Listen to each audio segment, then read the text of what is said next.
नमस्कार मित्रांनो, तुमचा स्कोअर क्वालिफाय जरी असेल आणि BMS तुम्हाला बजेटमध्ये करायचा असेल तर तुमच्यासाठी एक सुवर्ण संधी आहे। आपल्याला माहिती आहे की महाराष्ट्राचा जो राऊंड पहिला लागला तर त्यामध्ये आपण कट ऑफ जर बघितला तर जवळपास स्टेटचा कट ऑफ जो आहे तर तो 400 मार्काच्या वरती दिसतोय आणि AIQ CET सेलचा कट ऑफ 360 आहे की जो मागच्या वर्षी फक्त 307 होता। म्हणजे जवळपास त्यामध्ये 50 मार्क्स वाढलेले आहेत। तर त्यामुळे यावर्षी महाराष्ट्रामध्ये BMS जर तुम्हाला करायचं असेल आणि तुमचं बजेट जर कमी असेल, मार्क्स सुद्धा कमी असतील तर तुमचं वर्ष सुद्धा वाया जाऊ शकतं। आता राहिला प्रश्न की मग आपण आपल्या बजेटमध्ये इतर ठिकाणी कुठे ऍडमिशन करू शकतो का? तर नक्कीच आता सध्या एक सुवर्ण संधी उपलब्ध झालेली आहे। पतंजली सारखं आयुर्वेदिक कॉलेज ज्या स्टेटमध्ये आहे तर त्या स्टेटचं काउन्सिलिंग सध्या सुरू झालेलं आहे। उत्तराखंड BMS काउन्सिलिंग, तर यामध्ये आपल्याला नेमकं काय काय प्रक्रिया करावी लागते आणि कॉलेज नेमके कसे असतात, लोकेशन कसं आहे, फी स्ट्रक्चर कसं, हॉस्टेल मेसचं नेमकं काय, तर ही सर्व माहिती अगोदर आपण या व्हिडिओमधून बघूया। यानंतर जर समजा तुम्हाला असं वाटलं की आपण उत्तराखंडची काउन्सिलिंग करून बघूया, क्वालिफाय मार्क्सवर सुद्धा ही काउन्सिलिंग होते आणि अलॉटमेंटचे चान्सेस बनू शकतात विदाऊट डोनेशन। आता सुरुवात करतोय की नेमकं आपल्याला रजिस्ट्रेशन पहिल्या राऊंडचं कधी करायचं, तर बघा 16 तारखेपासून म्हणजे 16/9/2024 पासून तर 23/9/2024 पर्यंत उत्तराखंडचं BMSचं रजिस्ट्रेशन आपल्याला करायचंय। आता हे रजिस्ट्रेशन ऑनलाईन होते, कोणत्याही ठिकाणी तुम्हाला ऑफलाईन जाण्याचं काम पडणार नाही उत्तराखंडमध्ये। आणि लक्षात घ्या, उत्तराखंडमध्ये ज्या पण ऍडमिशन होतात तर त्या मेरिट लिस्टनुसार होतात। तर त्यामुळं तुम्हाला जर कोणी असं सांगत असेल की आम्ही तुमची ऍडमिशन उत्तराखंडमध्ये करून देतो, तर मॅनेजमेंट कोटा नाही उत्तराखंडमध्ये, पण ऍडमिशन खात्री याच्यामुळे वाटते की दरवर्षी क्वालिफाय मार्क्सवर उत्तराखंडमध्ये BMSला अलॉटमेंट होतात।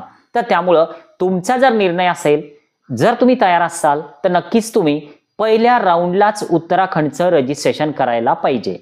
आता रजिस्ट्रेशन हे 23 तारखेपर्यंत तुम्हाला करायचंय। आता यानंतर तुम्हाला त्या दरम्यानच चॉईस फिलिंग सुद्धा करायच्या। आता हे सर्व झाल्याच्या नंतर जवळपास 27 तारखेला त्यांचं एक मेरिट लिस्ट आणि सोबतच 28ला 29ला रिझल्ट येणार आहे पहिल्या राऊंडचा। जर आपल्याला कॉलेज मिळालं तर 29 तारखेपासून तर 5 ऑक्टोबर पर्यंत त्यांच्या जॉईनिंगची प्रोसेस आहे। जॉईनिंग नेमकी कॉलेजला जाऊन करावी लागते, कसं करावं लागतं, अलॉटमेंट लेटर काढावं लागतं, तर हा सर्व काउन्सिलिंगचा पार्ट असतो। यामध्ये कुठल्याही प्रकारच्या डायरेक्ट ऍडमिशनचा समावेश नसतो, तर त्यामुळे डोनेशनचा विषयच नाही। म्हणजे जर समजा तुम्ही कोणाला विचारलं, चुकीची माहिती तुम्हाला मिळू शकते की तुमची ऍडमिशन आम्ही करून देतो, तुम्हाला एवढे एवढे पॅकेज लागणार, इतकी आमची फी लागणार, तर हे तुम्ही थोडं हा व्हिडिओ बघा। उत्तराखंडचं काउन्सिलिंग हे ऑनलाईन चालतं, मेरिट लिस्टनुसार अलॉटमेंट होतात। त्यामध्ये पतंजली BMS सारखं कॉलेज उत्तराखंडमध्ये आहे आणि अजून बरेचसे टॉपचे कॉलेज प्रायव्हेट की ज्या ठिकाणी आपली ऍडमिशन आपल्या स्कोअरनुसार होत असते। आता हे सर्व आता नेमकं फीज स्ट्रक्चर कसं लागणार तर ही पण माहिती पाहिजे। उत्तराखंडमध्ये BMSची कमीत कमी जी फीज आहे तर ती 2,15,000 पासून सुरू होते, 2,15,000 पर इयर, आणि जास्तीत जास्त ही फीज 3.5 लाख पर इयर पर्यंत सुद्धा जाते। आता जर तुम्हाला उत्तराखंडमध्ये सीट मिळाली तर तुमची तयारी नेमकी किती असायला पाहिजे? उत्तराखंडमध्ये बरेचसे कॉलेज हे 18 महिन्यांची फीज ऍडमिशनच्या वेळेला घेतात। तर त्यामुळं तुम्हाला जर 2,15,000 वाला कॉलेज जर मिळालं तर अजून त्यामध्ये तुम्ही अर्धे पैसे ऍड करायचे, म्हणजे जवळपास 3.5 लाखांची तयारी तुम्हाला कॉलेज फीची ठेवायची। या व्यतिरिक्त तुम्हाला हॉस्टेल आणि मेसचा खर्च लागणार की जो 1 लाखापर्यंत जाऊ शकतो। काही कॉलेजेस 50,000 रुपये सिक्युरिटी डिपॉझिट घेतात की जे रिफंडेबल असतं, बरेचसे कॉलेज घेत सुद्धा नाहीत। तर त्यामुळं काउन्सिलिंग प्रक्रियेची माहिती आपल्याला असायला पाहिजे, सोबतच कॉलेज नेमकं कसं आहे, लोकेशन काय आहे, कॉलेजमध्ये पेशंट फ्लो आहे का, कॉलेजमध्ये लेक्चर होतात का, तर ही सगळी माहिती जर आपल्याकडे असेल तर नक्कीच आपण स्वतःच काउन्सिलिंग स्वतः सुद्धा करू शकतो। पण जर समजा तुम्हाला असं वाटत असेल की रिस्क घ्यायची नाही, विद्यार्थ्याचं नुकसान करायचं नाही, आपण कुणाची तरी काउन्सिलिंग जॉईन करूया, महाराष्ट्रामध्ये जर कोणी उत्तराखंडचं काउन्सिलिंग करत असेल तर नक्कीच तुम्ही त्या व्यक्तीबद्दल माहिती काढा। जर त्यांनी काउन्सिलिंग बद्दल तुम्हाला सर्व माहिती दिली तर नक्कीच तुम्ही ते जॉईन करू शकता।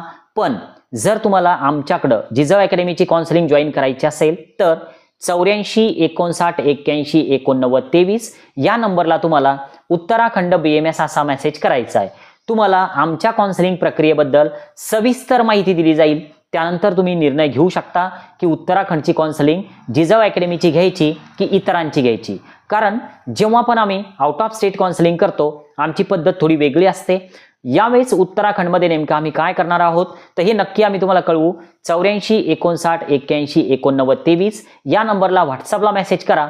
जर तुम्हाला उत्तराखंडमध्ये BMS करायचं असेल, वर्ष यावर्षीचं वाया जाऊ द्यायचं नसेल तर. ओके.